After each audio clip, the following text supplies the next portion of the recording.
Connaissez-vous vraiment le cyberespace?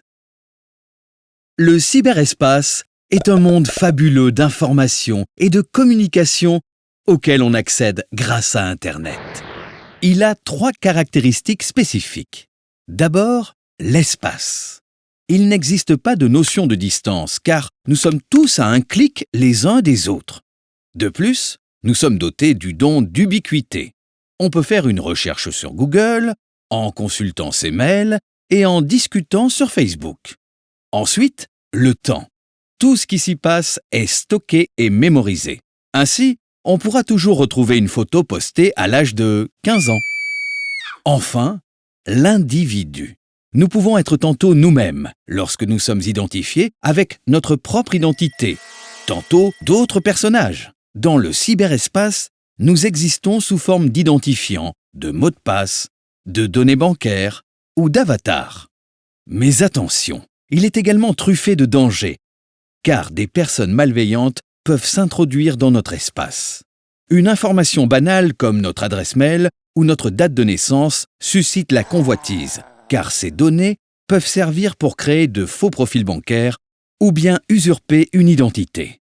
Nous sommes donc tous des victimes potentielles. D'ailleurs, un cybercriminel préférera subtiliser 1 euro à 1 million de personnes plutôt qu'1 million d'euros à un compte unique.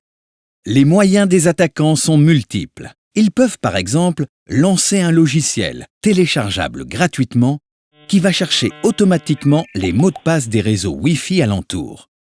Ils peuvent également nous envoyer un mail avec un lien ou une pièce jointe à ouvrir qui déclenchera l'installation d'un logiciel malveillant.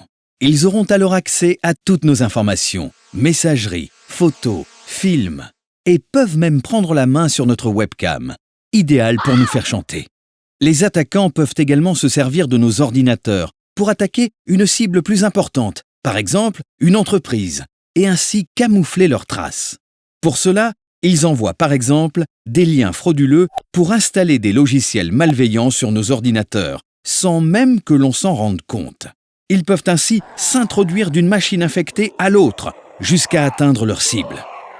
On parle alors d'une attaque par rebond. Il est toutefois possible d'être un citoyen du cyberespace heureux, grâce à des réflexes simples, que ce soit sur notre téléphone, tablette ou ordinateur, comme mettre un mot de passe différent pour chacun de nos comptes, mettre à jour nos programmes et applications, ou encore signaler toute malveillance.